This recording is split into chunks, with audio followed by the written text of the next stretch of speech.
Hello बच्चों, welcome to doctors अड्डा। मेरा नाम है भारती और मैं आपकी ज़ूलॉजी एजुकेटर हूँ। लास्ट कुछ दिनों से बिल्कुल पढ़ाई नहीं हुई है, बहुत सारी चीज़ें चल रही हैं। जो भी हुआ है आप सबको पता है। अब वक्त आ गया है कि फिर से अपना फोकस हम लोग कहाँ डालें, पढ़ाई पे भी डालें, है ना।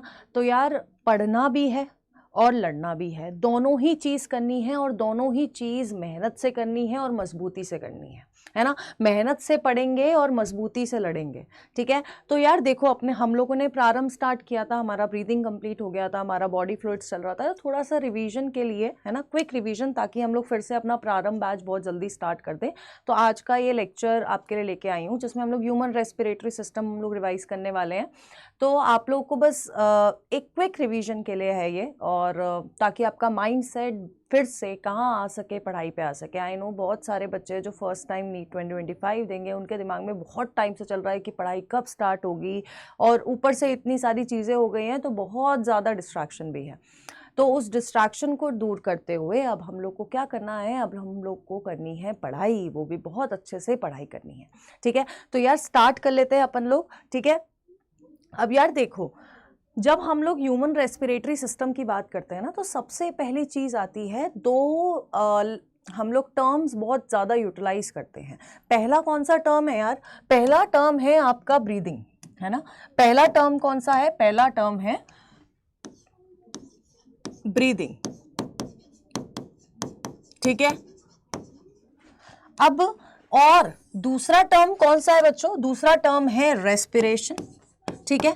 अब यार आप लोगों को तो पता है ना कि इन दोनों को हम लोग ना बहुत बार ऐसे ही एक साथ यूज कर लेते हैं, है ना। मतलब छोटे होते हैं हम लोग को पता नहीं होता कि ब्रीदिंग अलग है और रेस्पिरेशन अलग है, लेकिन अब हमें पता है कि यार ब्रीदिंग अलग है, रेस्पिरेशन अलग है। तो जब हम लोग पर्टिकुलरली बात करते हैं ब्रीदिंग की, तो ब्रीदिंग क्या है?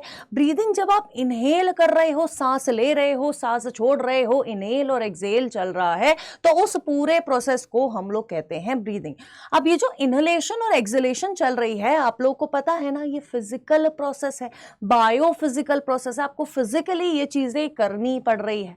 तो ब्रीदिंग कैसा प्रोसेस है? ब्रीदिंग वो प्रोसेस है जहां पर क्या चल रहा है? जहां पर चल रहा है इनहेलेशन और एक्सहेलेशन, ठीक है। क्या चल रहा है? इनहेलेशन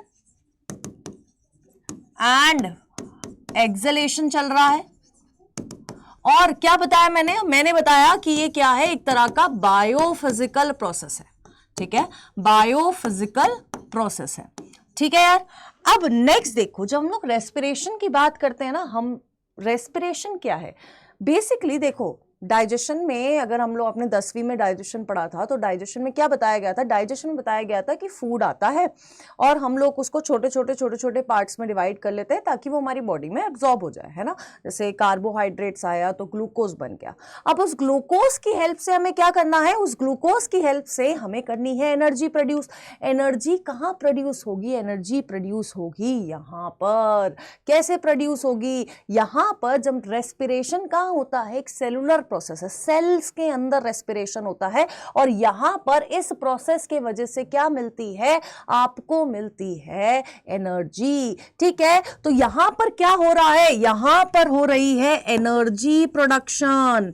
क्या हो रही है? एनर्जी प्रोडक्शन हो रही है बच्चे। और साथ ही साथ हम लोग क्या बोलते हैं कि यार एक सेलुलर प्रोसेस है। हर सेल के पास क्या है? माइटोकॉन्ड्रिया है, और वो माइटोकॉन्ड्रिया क्या कर रहा है? वो माइटोकॉन्ड्रिया एनर्जी प्रोड्यूस कर रहा है। बोलते हैं ना, power house of the cell है। तो यहां पर power house of the cell क्या कर रहा है? एनर्जी प्रोडक्शन करता है। अब दूसरी चीज क्या है? हमने बोला ब्रीदिंग फिजिकल प्रोसेस है। तो ये कैसा प्रोसेस हुआ? यहां कुछ बन रहा है, यहां पर कुछ चीजें मिल रही है और कुछ चीजें बन रही हैं। तो इस तरह के प्रोसेस को हम लोग क्या बोलते हैं? इस तरह के प्रोसेस को हम लोग कहते हैं, हम लोग बोलेंगे कि ये एक तरह का बायोकेमिकल प्रोसेस है। कैसा है बच्चों? बायोकेमिकल प्रोसेस बोलेंगे, ठीक है। हमने क्या बोला, बायोकेमिकल प्रोसेस इसको बोल दिया। तो ये दो टर्म्स है जो हम लोग इस चैप्टर में बहुत बार यूज करने वाले हैं, और बच्चों ने ऑलरेडी चैप्टर पढ़ लिया है। जिसने नहीं पढ़ा है तो इसकी प्लेलिस्ट भी आपको अवेलेबल मिल जाएगी प्रारंभ बैच में, ठीक है। यहां पर ये सिर्फ रिवीजन के लिए कराया जा रहा है। तो ये दो तरह के प्रोसेस होते हैं, एक है ब्रीदिंग, एक है रेस्पिरेशन। अब आपकी जो एनसीईआरटी है वो क्या बताती है, वो एनसीईआरटी बताती है कि ये रेस्पिरेशन का पूरा प्रोसेस हो कैसे रहा है, तो कैसे होगा रेस्पिरेशन। और दूसरा क्वेश्चन ये अराइज होता है कि क्या रेस्पिरेशन विदाउट ब्रीदिंग हो सकता है, मतलब आप इनहेल एक्सहेल करना छोड़ दो तो क्या आप रेस्पायर कर सकोगे, हां या ना, कमेंट बॉक्स में जरूर बताना है। तो वीडियो को यही रोकना है, आपको कमेंट करना है हां या ना। तो देखो यार, जिसने आंसर किया है बहुत अच्छी बात है, जिसने आंसर नहीं किया है उसको एक मौका पड़ेगा, ठीक है। तो आंसर क्या होना चाहिए यार, ब्रीदिंग के बिना रेस्पिरेशन पॉसिबल नहीं है। कैसे पॉसिबल नहीं है, रेस्पिरेशन के लिए अपन लोगों को ऑक्सीजन चाहिए, ऑक्सीजन होगी तो आपकी एनर्जी बनेगी, और ऑक्सीजन कैसे मिलेगी, जब तक आप इनहेल नहीं करोगे तो ऑक्सीजन नहीं मिल पाएगी। तो इसलिए हम लोग कहते हैं that respiration is not possible without breathing. क्या बोलते हैं हम लोग, बोलते हैं that respiration is not possible without breathing, ठीक है। ये चीज आपको याद रखनी है, रेस्पिरेशन ब्रीदिंग के बिना नहीं हो सकती है, पॉसिबिलिटी ही नहीं है। अब यहां देखो, ये तो हो गया। अब यार जब हम लोग रेस्पिरेशन की बात करते हैं ना, जब हम लोग रेस्पिरेशन की बात करते हैं ना, तो रेस्पिरेशन के कुछ स्टेप्स होते हैं। क्या क्या स्टेप्स होंगे, सबसे पहले आप क्या करोगे, इनहेल करोगे, है ना। सबसे पहला स्टेप क्या होगा कि आपने अपने अंदर एयर इनहेल करी। जब आप एयर इनहेल करोगे तो एयर कहां आएगी, पूरा रेस्पिरेटरी सिस्टम से होते होते आपके लंग्स के पास पहुंचेगी। वैसा तो है नहीं कि लंग्स बोल रही है कि सारी ऑक्सीजन मैं ही रख लूंगी, नहीं रखेगी। आपकी लंग्स बड़ी अच्छी है, सारी ऑक्सीजन खुद ना रख के वो कहां डाल देती है, वो आपके ब्लड के अंदर डाल देती है। तो पहला जो एक्सचेंज होता है, पहला जो गैस का एक्सचेंज हुआ वो कहां पर हुआ, वो हुआ आपके एल्वेलाई यानी कि लंग्स और ब्लड के बीच में। यहां पर ऑक्सीजन कहां दी गई है, ब्लड के अंदर दी गई है। अब ब्लड को क्यों दी गई है यार, सबको पता है इकलौता ब्लड है जो पूरी बॉडी में हर जगह तक पहुंचने वाली चीज कौन सी है, वो ब्लड है। तो ब्लड का काम क्या है, जब उसके पास ऑक्सीजन आ गई है तो वो उस ऑक्सीजन को ट्रांसपोर्ट करेगा, किसके हेल्प से, आपकी हीमोग्लोबिन के हेल्प से ट्रांसपोर्ट करता है। अब ये ब्लड जब टिश्यूज के पास पहुंचता है, ऑर्गन्स के पास पहुंचता है, तब होता है दूसरा एक्सचेंज ऑफ गैसेस। ये एक्सचेंज ऑफ गैसेस कैसे होती है, ब्लड ऑक्सीजन देगा टिश्यूज को, और टिश्यूज से क्या लेगा, कार्बन डाइऑक्साइड लेगा। अब फिर से ब्लड कहां आएगा, ब्लड आएगा आपके कार्बन डाइऑक्साइड लेके कहां आएगा, लंग्स के पास आएगा। कार्बन डाइऑक्साइड एक्सेल हो जाएगी, एक्सेल आउट हो जाएगी, और जो ऑक्सीजन टिश्यूज के पास पहुंची थी उसको किया जाएगा यूटिलाइज। किस चीज के लिए यूटिलाइज करा जाएगा, आपको एनर्जी देने के लिए, आपको एनर्जी प्रोवाइड करने के लिए। तो सिर्फ खाना खाने से एनर्जी नहीं आ रही है, खाना खाने से हमें वो रॉ मटेरियल्स मिल रहे हैं जिससे हम एनर्जी बनाएंगे, ठीक है। तो डिफरेंस है। तो जब हम लोग बात करते हैं ना बच्चों, when we talk about steps of respiration, तो क्या होगा, देखो steps of respiration लिखना है, सब लोग मेरे साथ साथ करेंगे। जो बच्चा नया देख रहा है वो मेरे साथ साथ नोट्स बना लेगा, और जो बच्चा पहले देख रखा है उसको ये रिवाइज करना है, क्योंकि जिस दिन लाइव क्लास होगी तो पहले सारा ऊपर का रिवीजन किया जाएगा, तभी क्लास स्टार्ट होगी, देख लेना। तो पहला क्या है यार, स्टेप्स ऑफ रेस्पिरेशन, ठीक है। पहला क्या है, पहला है स्टेप्स ऑफ रेस्पिरेशन। अब सबसे पहला स्टेप हमने क्या बताया यार, सबसे पहला स्टेप है हमें करनी है इनहलेशन।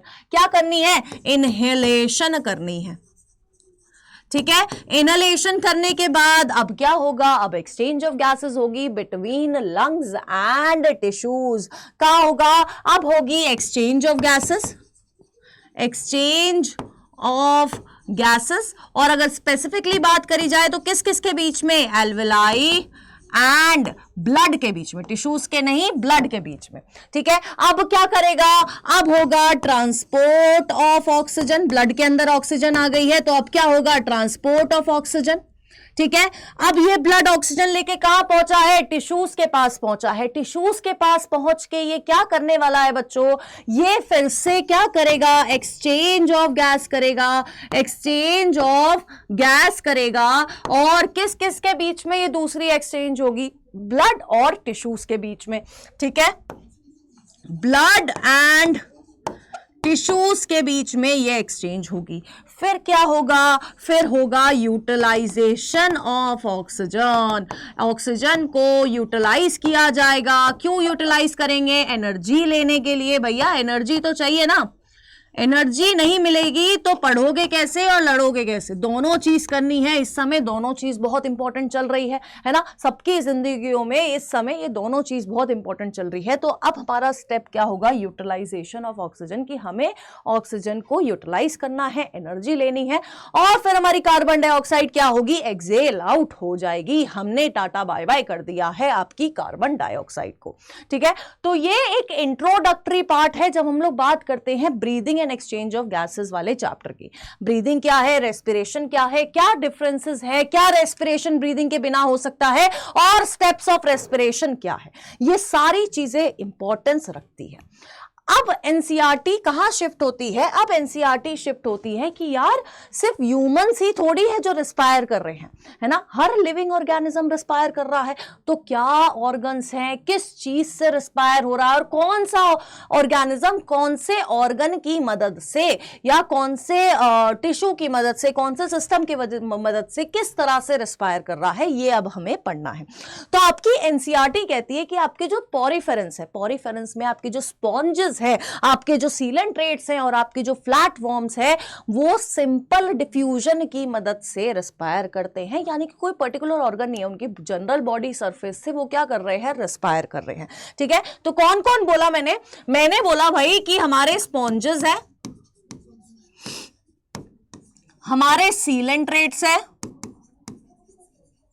और कौन है, और हमारे फ्लैट वॉर्म्स है, ठीक है।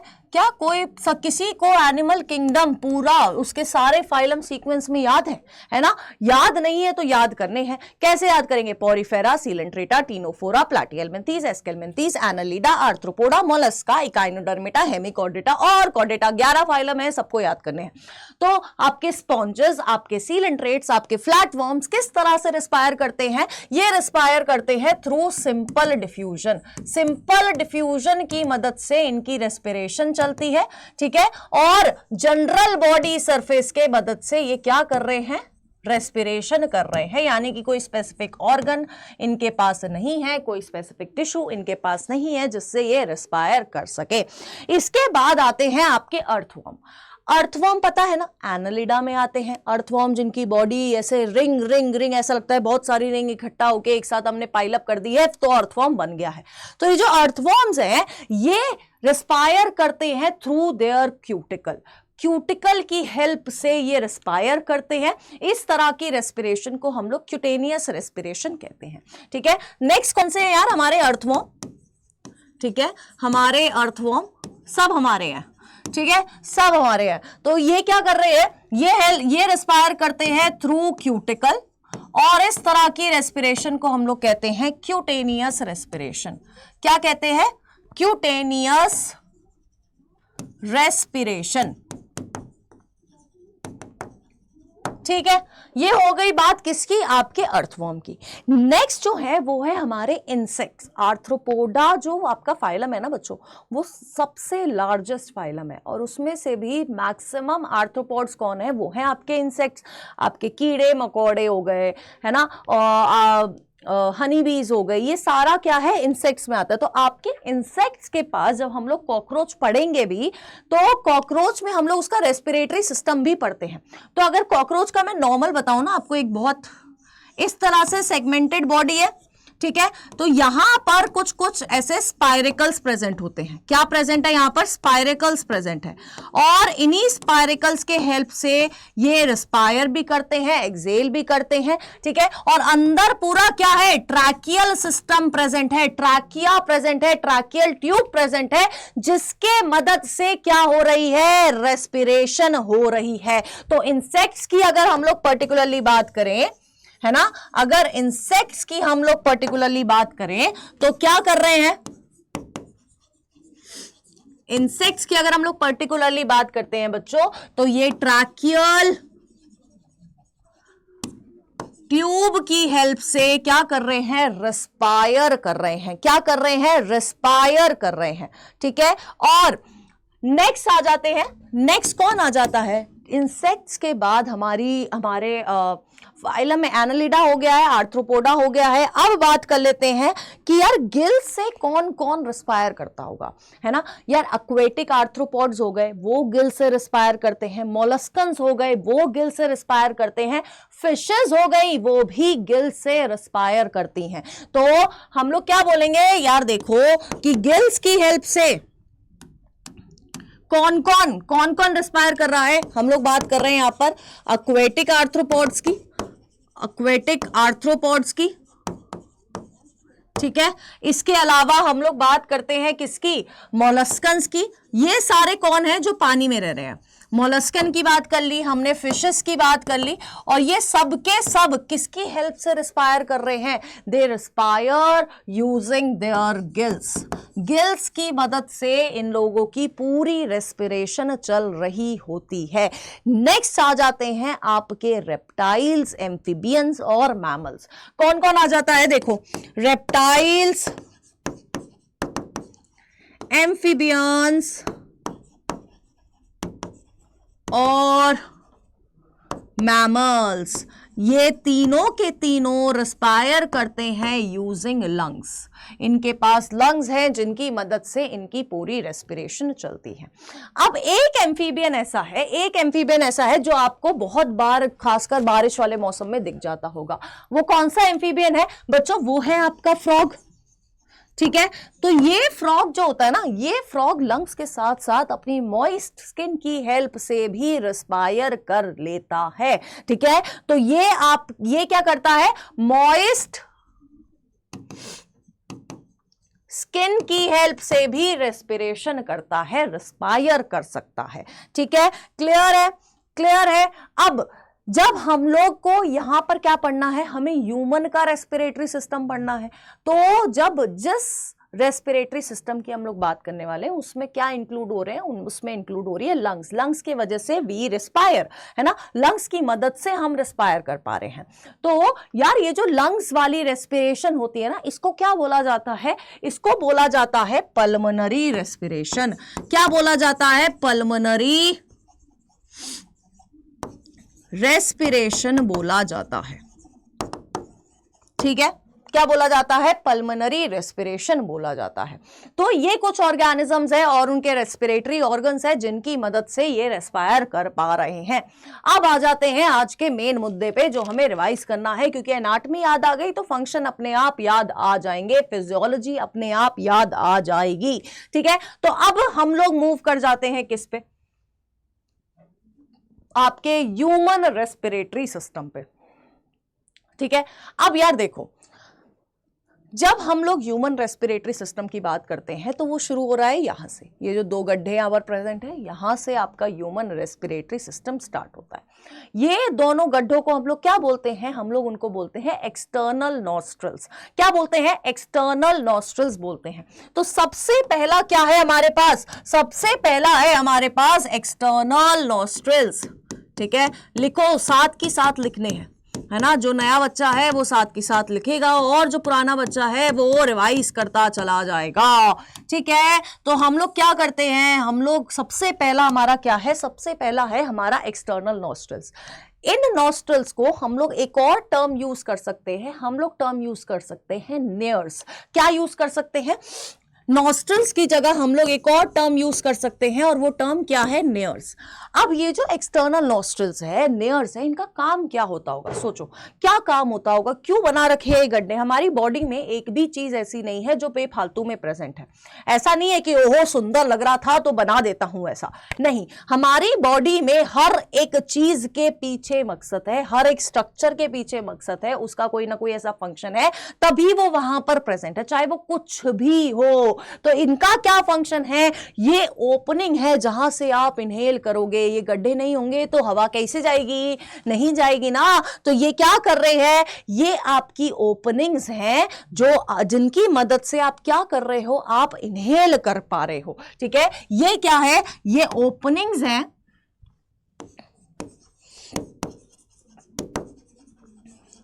जिनके वजह से आप क्या कर पा रहे हो, इनहेल कर पा रहे हो। क्या कर पा रहे हो, इनहेल भी कर पा रहे हो और एक्सहेल भी कर पा रहे हो। दोनों के दोनों काम आप इन ओपनिंग्स के में कर सकते हो। अब जब हम लोग इस ओपनिंग से थोड़ा आगे को बढ़ते हैं, है ना, जब हम लोग इस ओपनिंग से इन गड्ढों के अंदर जाएंगे, इस गुफा के अंदर हम लोग घुसते हैं, तो हमें दिखता है कि ये दो में डिवाइडेड है। एक गुफा ये है, एक गुफा ये है। अब इस पूरी गुफा को हमने डिवाइड कर रखा है, यानी कि दो में डिवाइडेड है। ठीक है, तो ये जो जिस चीज से ये डिवाइडेड है, ये वाला पोर्शन, ये वाला, ये क्या है, this is the nasal septum. ठीक है, और इस गुफा को, इस कैविटी को, इस खाली स्पेस को हम लोग कहते हैं नेजल कैविटी, नेजल चेंबर हम लोग इसको बोलते हैं। क्या क्या बोल रहे हैं, देखो हम लोग क्या क्या बोल रहे हैं यार, इसको हम लोग बोल रहे हैं नेजल कैविटी, नेजल कैविटी बोल रहे हैं, या हम लोग बोल सकते हैं नेजल चेंबर बोल रहे हैं। ठीक है, नेजल कैविटी बोल रहे हैं, या फिर हम लोग क्या बोल रहे हैं, नेजल चेंबर, इसको हम लोग बोल रहे हैं। अब यार देखो, ये जो नेजल कैविटी है या नेजल चेंबर है, ये कैसा है, ये डिवाइडेड है ना, डिवाइडेड है बाय नेजल सेप्टम, है ना, नेजल सेप्टम की हेल्प से ये वाला जो है डिवाइडेड है। अब ये सेप्टम बना किससे हुआ है, क्या ये कार्टिलेज का बना हुआ है, क्या ये बोन का बनाया हुआ है, या फिर कुछ और ही है जिसका ये बना हुआ है। तो ये जो आपका क्या कहते हैं, ये जो आपका सेप्टम है, it is made up of cartilage. और आप मुझे ये बताएंगे कमेंट बॉक्स में कि वो कौन सा कार्टिलेज है जिसकी हेल्प से हमारा ये सेप्टम बना हुआ है, कौन सा कार्टिलेज है जिसकी हेल्प से ये सेप्टम बना हुआ है। तो जल्दी जल्दी कमेंट बॉक्स में इस कार्टिलेज का नाम लिख दीजिएगा। ठीक है, तो ये किससे बना हुआ है, ये बना हुआ है हाइलीन कार्टिलेज से। ठीक है, किससे बना हुआ है, हाइलीन कार्टिलेज से बना हुआ है। अब जब आप इस नेजल कैविटी के, नेजल चेंबर के फंक्शंस देखोगे ना, तो बहुत सारे फंक्शन है। ठीक है, सबसे पहला और सबसे इंपॉर्टेंट फंक्शन पता है क्या है, ये फंक्शन है स्मेल का, है ना, ऑल्फैक्शन का। स्मेल के लिए हम लोग क्या टर्म यूज करते हैं, we use the term olfaction. अब ये ऑल्फैक्शन देखो यार, मम्मी तुम जाते हो ना, थके हारे घर जाते हो और मम्मी ने बढ़िया राजमा चावल बना के रखे होते हैं, तो क्या होता है, तुम्हें बाहर से ही खुशबू आ जाती है, ओहो आज तो कुछ अच्छा बन रहा है ना, आज तो मम्मी ने राजमा चावल बना रखे हैं, आज तो मम्मी ने कढ़ी चावल बना रखे हैं। और वहीं पर कहीं रास्ते से जा रहे हो, वहां पर कचरा पड़ा हुआ है, तो तुम्हें वो भी पता चल जाएगा है कहीं से बड़ी गंदी बदबू आ रही है, बहुत गंदी स्मेल आ रही है। तो ये वाली पावर कहां है, ये वाली पावर है सेप्टम के अंदर। ठीक है, कहां है, सबसे पहला फंक्शन किसका है, सबसे पहला फंक्शन इसका क्या है कि भैया ये ऑल्फैक्शन में हेल्प करते हैं, ये स्मेल में हेल्प करते हैं, ये सूंघने में हेल्प करते हैं। ठीक है, जो सर्दियों में हमारी ताकत, हमारी ये वाली जो ताकत है वो छीन ली जाती है ना, सर्दियों में छीन जाती है ना। दूसरा जो फंक्शन है, आपको पता होगा अंदर क्या है, आपके हेयर्स प्रेजेंट होते हैं, ऑयल ग्लैंड्स प्रेजेंट है, यहां पर म्यूकस प्रेजेंट होता है। ये सब प्रेजेंट क्यों है ना, मतलब एकदम सफाचट भी तो रख सकते थे, लेकिन ये सफाचट क्यों नहीं है, ये सफाचट इसलिए नहीं है ताकि अंदर कोई डस्ट पार्टिकल घुसने की कोशिश करे तो उसको यहीं पर ट्रैप कर लिया जाए और आपकी लंग्स तक ना पहुंच पाए। इसका मेन मुद्दा यही है, क्या है कि आपको क्या करना है, डस्ट पार्टिकल्स को ट्रैप करने के लिए ये सारी चीजें प्रेजेंट होती हैं। तो दूसरा फंक्शन क्या है, ट्रैप डस्ट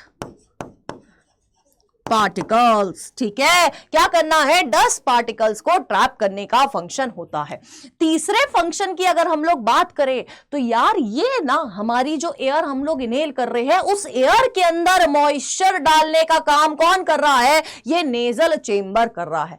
क्या करता है ये आपकी एयर के अंदर मॉइस्चर ऐड करता है। क्या करता है, मॉइस्चर ऐड करता है। तो इस फंक्शनिंग को हम लोग क्या बोलते हैं, हम लोग बोलेंगे कि ह्यूमिडिफिकेशन ऑफ एयर कर लिया गया है। मतलब हर एक चीज को ऐसे दिखाना है कि ओहो कितना बड़ा काम कर रहा है, तो हम लोगों ने क्या बोल दिया कि ये नेजल चेंबर, ये पूरा जो चेंबर है क्या कर रहा है, ह्यूमिडिफिकेशन ऑफ एयर भी कर रहा है। क्या कर रहा है, ह्यूमिडिफिकेशन ऑफ एयर भी कर रहा है। ठीक है, इसका एक और फंक्शन है, सिर्फ इतने नहीं, एक और फंक्शन इसका क्या है, ये आपकी एयर को कंडीशन भी करता है। अब कंडीशन मैम क्या हो गया, देखो कंडीशन हो गया बेसिकली हम लोग कह सकते हैं एयर, एसी होता है ना, एसी है ना, क्या करता है, आपके रूम के टेम्परेचर को ठंडा कर रहा है ना, आपके रूम के टेम्परेचर को ठंडा करता है, यानी कि वो हवा का टेम्परेचर चेंज कर रहा है, कुछ तो कर रहा है ना वो। इसी तरह से आपकी जो नेजल चेंबर है ये भी आपके हवा का टेम्परेचर चेंज करती है। ठीक है, ठंडी हवा आ रही है तो उसको बैक टू नॉर्मल एयर लेके आएंगे। इस समय पे इतनी गर्मी चल रही है, इतनी लू चल रही है कि लोग बीमार भी हो रहे हैं, तो अपना ध्यान भी रखना है, ज्यादा टेंशन नहीं लेनी है, अपना ध्यान रखें इस समय पे। तो आपको क्या, आपका ये क्या करता है, ये आपके बॉडी टेम्परेचर पे लेके आता है हवा के टेम्परेचर को। तो क्या है, चौथा फंक्शन है कंडीशनिंग ऑफ एयर। ठीक है, तो ये चार फंक्शन होते हैं किसके, नेजल चेंबर के। ठीक है, अब जैसे ही, ध्यान से सुनना, अब जैसे ही ये नेजल चेंबर, ये कैविटी ये खत्म होती है, फिर से इसी तरह के दो गड्ढे पीछे प्रेजेंट होते हैं और उनको हम लोग कहते हैं इंटरनल नॉस्ट्रल्स या कहते हैं इंटरनल नेयर्स। क्या बोलते हैं, देखो क्या बोलते हैं हम लोग बोलते हैं भैया इंटरनल नॉस्ट्रल्स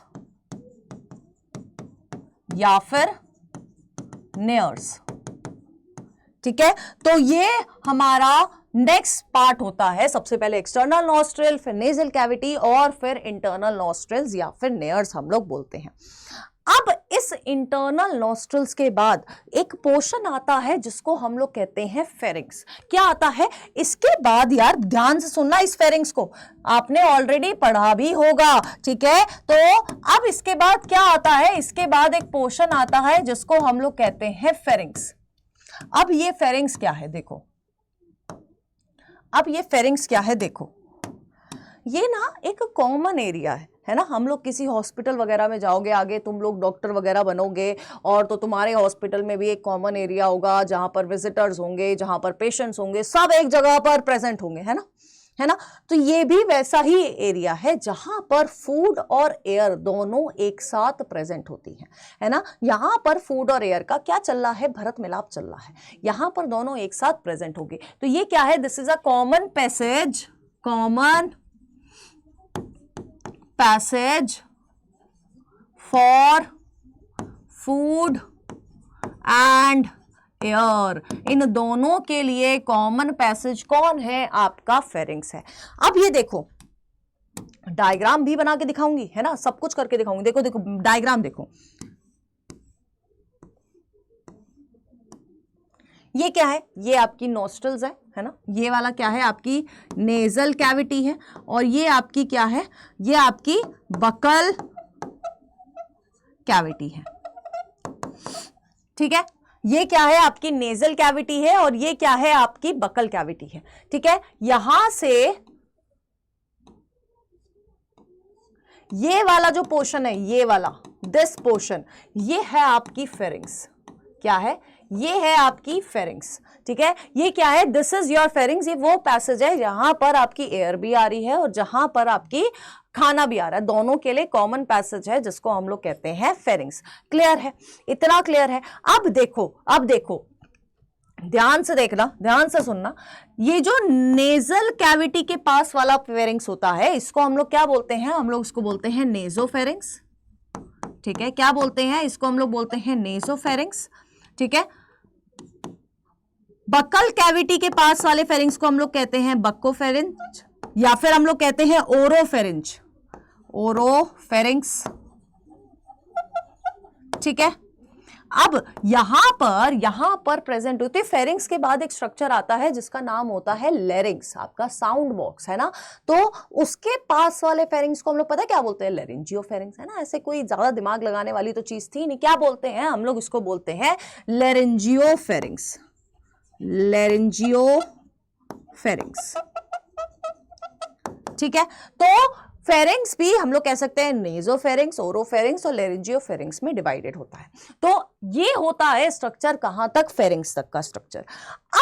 अब फेरिंग्स के बाद जो स्ट्रक्चर आता है ना, उस स्ट्रक्चर को हमने क्या बोला, अभी मैं आपको बता चुकी हूं, ऑलरेडी बता चुकी हूं। क्या बोलते हैं हम लोग उसको, बोलते हैं लेरिंग्स। ठीक है, क्या बोलते हैं बच्चों, हम लोग उसको बोलते हैं लेरिंग्स। ठीक है, क्या बोलते हैं, लेरिंग्स बोलते हैं यार। ठीक है, अब यार देखो ये लेरिंग्स क्या है, ये लेरिंग्स क्या है यार, देखो लेरिंग्स ना बेसिकली वो पोर्शन है, वो कार्टिलेजिनस बॉक्स है। सबसे पहले बताओ ये क्या है, it is a cartilaginous box, cartilaginous box है, कार्टिलेज का बना हुआ बॉक्स है। ठीक है, इसी को हम लोग साउंड बॉक्स भी बोलते हैं। ठीक है, और ये जो लेरिंग्स है ना, ये बना हुआ है 3 अनपेयर्ड कार्टिलेज की हेल्प से और 3 पेयर्ड कार्टिलेज की हेल्प से। कैसे बना हुआ है, देखो ये बना हुआ है 3 अनपेयर्ड कार्टिलेज की हेल्प से और 3 पेयर्ड कार्टिलेज की हेल्प से। अब यार सोचने वाली बात है, 3 पेयर्ड है 3 अनपेयर्ड है, यानी कि अगर मैं टोटल बोलूं तो कितने कार्टिलेज है, 9 कार्टिलेज से बना हुआ ये डब्बा है। और इस डब्बे को हम लोग कहते हैं कार्टिलेजिनस बॉक्स बोलते हैं या फिर साउंड बॉक्स बोला जाता है। ठीक है, क्या बोला जाता है, कार्टिलेजिनस बॉक्स बोला जाता है, या हम लोग इसको बोलते हैं साउंड बॉक्स बोलते हैं। ठीक है, क्लियर है बच्चों, इतना क्लियर है, ये बताओ इतना क्लियर है, हाँ या ना लिख दो यार, कमेंट बॉक्स में लिखते रहा करो, ऐसे मत किया करो। ठीक है, अब देखो ये जो हमारे 3 अनपेयर्ड वाले कार्टिलेज है ना, इसमें से एक कार्टिलेज है आपका एपिग्लॉटिस।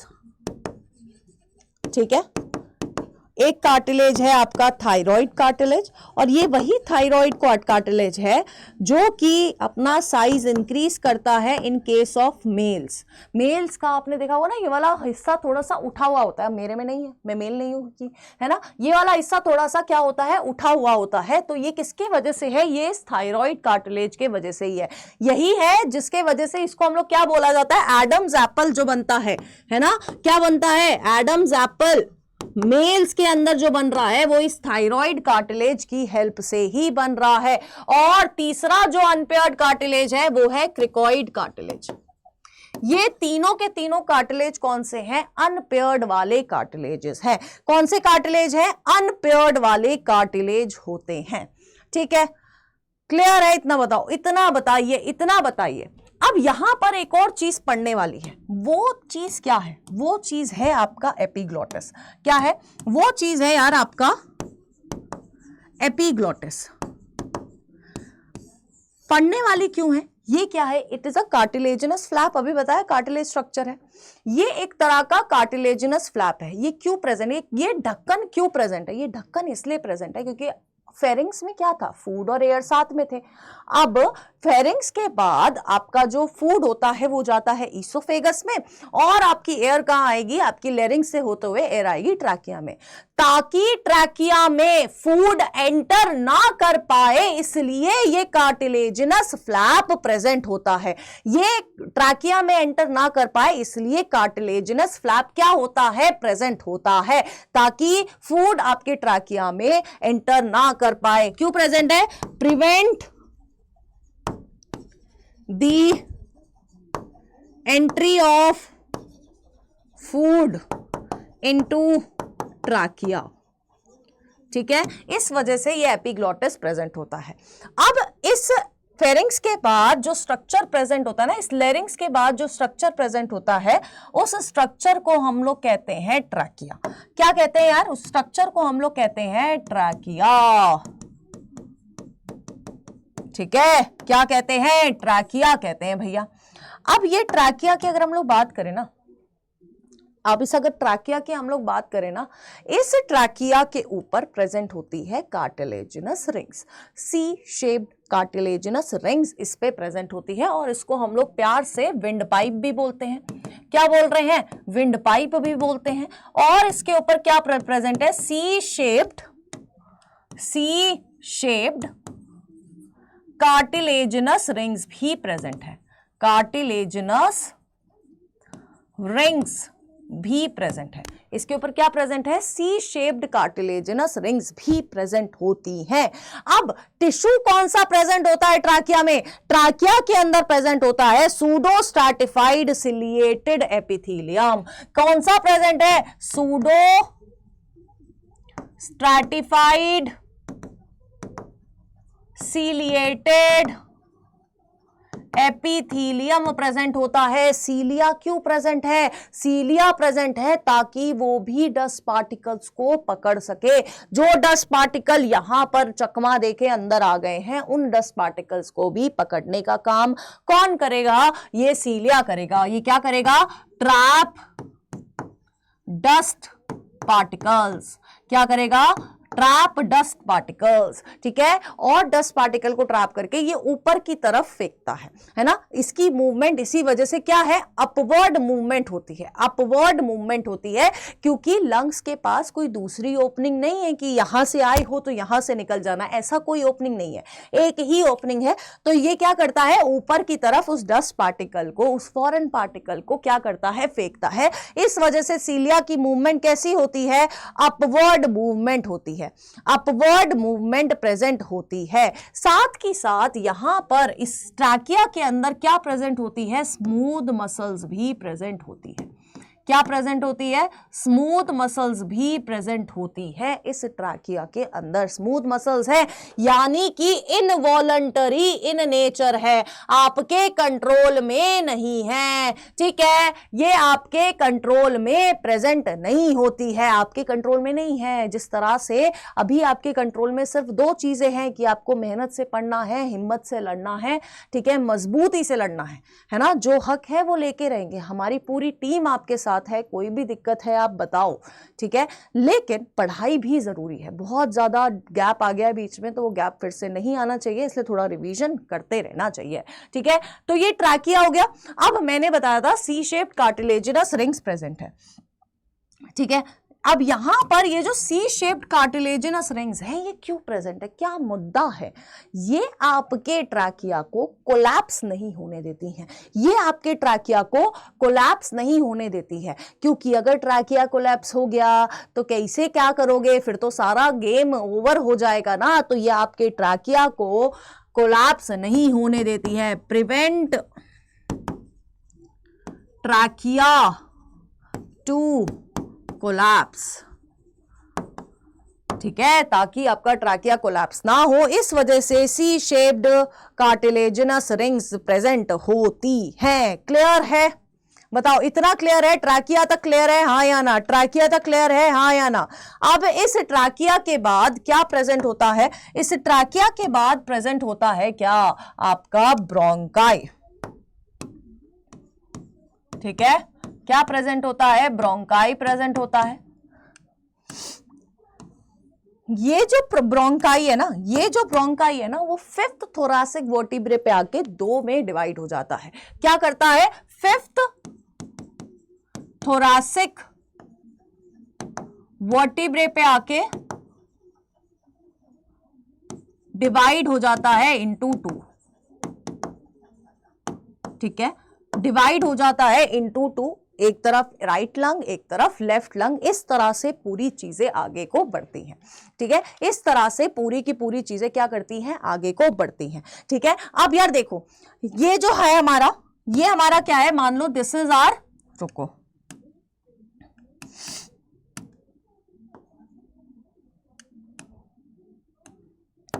ये क्या है हमारा? मान लो प्राइमरी ब्रोंकाई है, ठीक है। इस प्राइमरी ब्रोंकाई के बाद सेकेंडरी ब्रोंकाई आता है, ठीक है। इस सेकेंडरी ब्रोंकाई के बाद टर्शियरी ब्रोंकाई आता है, ठीक है। प्राइमरी ब्रोंकाई आया, सेकेंडरी ब्रोंकाई आया, टर्शियरी ब्रोंकाई आया, तीसरा चौथा आता है टर्मिनल ब्रोंकाई आया, टर्मिनल ब्रोंकाई आया, ठीक है। अब इस टर्मिनल ब्रोंकाई के बाद आपका क्या शुरू हो जाता है, इनिशियल ब्रोंकियोल शुरू हो जाता है। क्या शुरू हो जाता है, इनिशियल ब्रोंकियोल शुरू हो जाता है, और इनिशियल ब्रोंकियोल के बाद आपका फिर आता है टर्मिनल ब्रोंकियोल, ठीक है। टर्मिनल ब्रोंकियोल के बाद आपका आता है एल्वियोलर डक्ट, एल्वियोलर डक्ट, और एल्वियोलर डक्ट के बाद आती है आपकी एल्वेलाई। तो इस तरह से आपका पूरा रेस्पिरेटरी सिस्टम का आपका पूरा पैसेज चलता है। अब यहां पर इंपॉर्टेंट चीज क्या है कि आपकी जो सी शेप्ड कार्टिलेजिनस रिंग्स थी ना, वो आपका प्रेजेंट होता है कहां तक, आपके इनिशियल ब्रोंकियोल तक प्रेजेंट होगा। ये सी शेप्ड कार्टिलेजिनस रिंग्स कहां तक प्रेजेंट होती है, इनिशियल ब्रोंकियोल तक प्रेजेंट होती है। कहां तक प्रेजेंट होती है, सी शेप्ड कार्टिलेजिनस रिंग कहां तक प्रेजेंट होती है, देखो इनिशियल ब्रोंकियोल तक ये C shaped cartilaginous rings present होती है। अब उसके आगे क्यों प्रेजेंट नहीं है, उसके आगे इसलिए प्रेजेंट नहीं है क्योंकि धीरे धीरे जाके ये जो आपका इनिशियल ब्रोंकियोल के बाद इतनी पतली ट्यूब्स होती है ना कि उसके पर ये सी शेप्ड रिंग्स लगाने का कोई फायदा नहीं होता, ठीक है। इसलिए इनिशियल ब्रोंकियोल तक ही शेप्ड कार्टिलेजिनस रिंग्स प्रेजेंट होती है।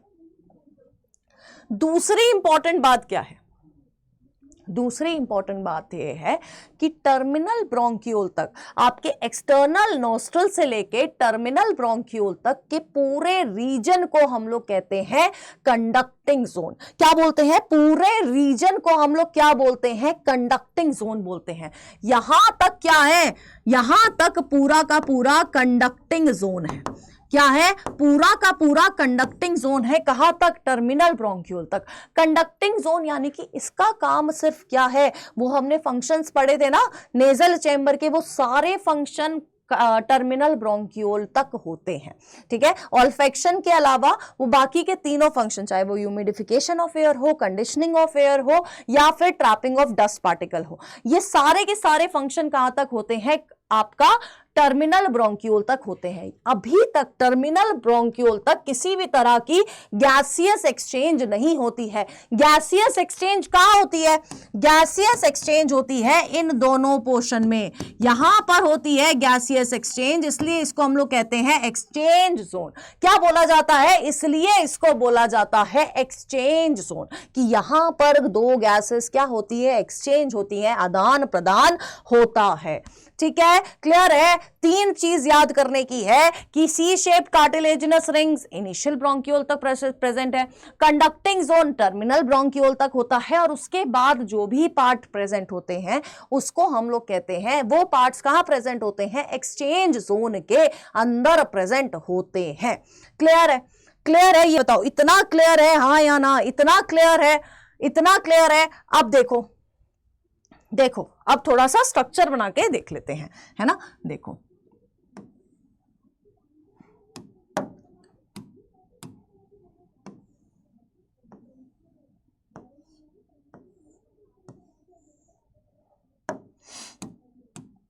ट्रैकिया था, ट्रैकिया के ऊपर ये क्या है, सी शेप्ड कार्टिलेजिनस रिंग्स हैं जो अंदर तक प्रेजेंट होंगी, है ना, इस तरह से, ठीक है। अभी यहां पर ही क्या प्रेजेंट होगी, यहां पर ही आपकी लंग्स प्रेजेंट होगी, यहां पर आपकी लंग्स प्रेजेंट होगी। अब इस लंग्स के बारे में देखो यार, बड़ी अच्छी सी इंपॉर्टेंट सी बात है इस लंग्स के बारे में। ये जो लंग्स होती है ना, ये कवर्ड होती है बाय डबल लेयर्ड स्ट्रक्चर, ठीक है। डबल प्लूरल मेम्ब्रेन से, ठीक है, डबल प्लूरल मेम्ब्रेन से लंग कवर्ड होती है, ठीक है। अब इस दोनों प्लूरल मेम्ब्रेन के बीच में क्या प्रेजेंट होती है, एक प्लूरल कैविटी प्रेजेंट होती है। क्या प्रेजेंट है? प्लूरल कैविटी प्रेजेंट है। इस प्लूरल कैविटी के अंदर क्या प्रेजेंट है? इस प्लूरल कैविटी के अंदर बह रहा है प्लूरल फ्लूइड। अब इस प्लूरल फ्लूइड का क्या काम है बच्चों? इस प्लूरल फ्लूइड का काम है ये शॉक एब्जॉर्ब करती है। क्या करती है? शॉक एब्जॉर्ब करती है और फ्रिक्शन को रिड्यूस करने का काम होता है। ये क्या है? शॉक एब्जॉर्बर है और फ्रिक्शन रिड्यूस करती है। It reduces friction. इन दो कामों के लिए ये प्लूरल फ्लूइड प्रेजेंट होता है प्लूरल कैविटी के अंदर। ठीक है, प्लूरल फ्लूइड प्रेजेंट होता है इस प्लूरल कैविटी के अंदर। ठीक है, अब नेक्स्ट देखो ये जो आपका लंग्स के नीचे भी एक स्ट्रक्चर प्रेजेंट होती है, एक मसल प्रेजेंट होती है और इस मसल को हम लोग कहते हैं फ्रेनिक मसल। क्या प्रेजेंट होती है? फ्रेनिक मसल प्रेजेंट होती है, जिसको आप कॉमन भाषा में क्या कहोगे? डायफ्राम भी कहोगे। क्या कहोगे? डायफ्राम भी कहोगे। यहां पर अगर आप, ये क्या है? ये आपकी लेफ्ट लंग है, ये आपकी राइट लंग है। ठीक है, लेफ्ट लंग में इस तरह से एक नॉच, एक गड्ढा प्रेजेंट होता है। ये गड्ढा प्रेजेंट होता है, इस गड्ढे को बोला जाता है कार्डियक नॉच। क्या बोला जाता है यार? कार्डियक नॉच बोला जाता है। और इस जगह को, है ना, अब बताती हूं कौन सी जगह। इस जगह को हम लोग कहते हैं मीडियास्टिनम। क्या कहते हैं? हम लोग कहते हैं मीडियास्टिनम। ठीक है, क्या कहते हैं? इस जगह को हम लोग कहते हैं मीडियास्टिनम। ठीक है, अब यार देखो, इसके अलावा एक चीज बहुत इंपॉर्टेंट है कि जो आपकी राइट लंग होती है ना, ये जो आपकी राइट लंग होती है उसमें दो फिशर्स प्रेजेंट होते हैं। ठीक है, एक आपका क्या होता है? एक आपका होता है हॉरिजॉन्टल फिशर और दूसरा होता है आपका ऑब्लिक फिशर। ठीक है, एक आपका हॉरिजॉन्टल फिशर हो गया, हॉरिजॉन्टल फिशर हो गया, और एक आपका हो गया ऑब्लिक फिशर, ऑब्लिक फिशर। इन फिशर्स की वजह से ये जो आपकी लंग होती है ना, वो तीन पार्ट में डिवाइड होगी। ठीक है, तीन पार्ट्स में डिवाइड होगी। ये हो गया आपका सुपीरियर लोब, ये हो गया आपका मीडियन लोब, और एक ये हो गया आपका इंफीरियर लोब। इसी तरह से आपकी जो लेफ्ट वाली लंग होती है, इसी तरह से आपकी जो लेफ्ट वाली लंग होती है, ये भी डिवाइडेड होती है एक फिशर की हेल्प से। और ये कौन सा फिशर है? ये है आपका ऑब्लिक फिशर।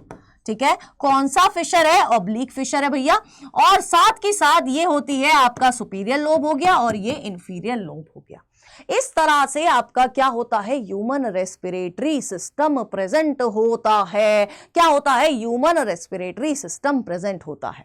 और इन लंग्स के अंदर एक बहुत इंपॉर्टेंट चीज जो रह गई है, इन लंग्स के अंदर प्रेजेंट होती है एल्वेलाई। ये एल्वेलाई क्या है? They are the structural and functional unit of respiratory system। ठीक है, तो यही वो एल्वेलाई है जिसकी हेल्प से गैसियस एक्सचेंज होता है। And there are millions of alveoli. दोनों लंग्स को मिला के हमारे पास 300 मिलियन एल्वेलाई प्रेजेंट होती है। क्या प्रेजेंट होती है? 300 मिलियन एल्वेलाई प्रेजेंट होती है। ठीक है, तो ये एक बेसिक सा रिवीजन था जो हम लोगों ने अभी किया है। पूरा का पूरा चैप्टर ऑलरेडी हो चुका है। ठीक है, पूरा का पूरा चैप्टर ऑलरेडी हो चुका है आपके प्रारंभ बैच में। ठीक है, कहाँ पर हो रखा है? आपके प्रारंभ बैच में पूरा का पूरा चैप्टर हो रखा है। ठीक है, तो यार पढ़ना भी है, लड़ना भी है, सब चीज़ के लिए प्रिपेयर्ड रहना है। और जिन बच्चों का पहली बार नीट होगा 2025 के लिए, आपको बहुत मेहनत करनी है ना, बहुत ज़्यादा मेहनत करनी पड़ेगी। और उससे ज़्यादा मेहनत हम करेंगे ताकि आपको देख के अच्छा लगे कि जब मेरे टीचर्स इतनी मेहनत कर रहे हैं तो हम भी मेहनत करेंगे। लेकिन ये वाइस वर्सा भी होना चाहिए। आप जितनी मेहनत करोगे उतना अच्छा हमें लगेगा। तो thank you for this lecture. ठीक है, और जाके आप प्रारंभ में भी देख सकते हैं। ठीक है, जो बच्चे रीनीट दे रहे हैं ग्रेस मार्क्स वाले, उनके लिए अगर उन तक ये वीडियो पहुंच रही है तो माइंड मैप पड़े हुए हैं, जहां पर आप सारे के सारे यूट्यूब पे ही पढ़े हैं, पूरी प्लेलिस्ट बनी हुई है, आधा पौना घंटे में हर एक चैप्टर रिवाइज हुआ है, और गारंटी है मेरी हर एक पॉइंट अच्छे से रिवाइज किया गया है, मैराथॉन्स पड़ी हुई हैं। ठीक है, तो यार किसी भी मोटिव से देख रहे हो ये लेक्चर, बट पढ़ना जरूर है, और मजबूती से लड़ेंगे और मेहनत से पढ़ेंगे। ठीक है, ऑल द बेस्ट बच्चों, बाय बाय।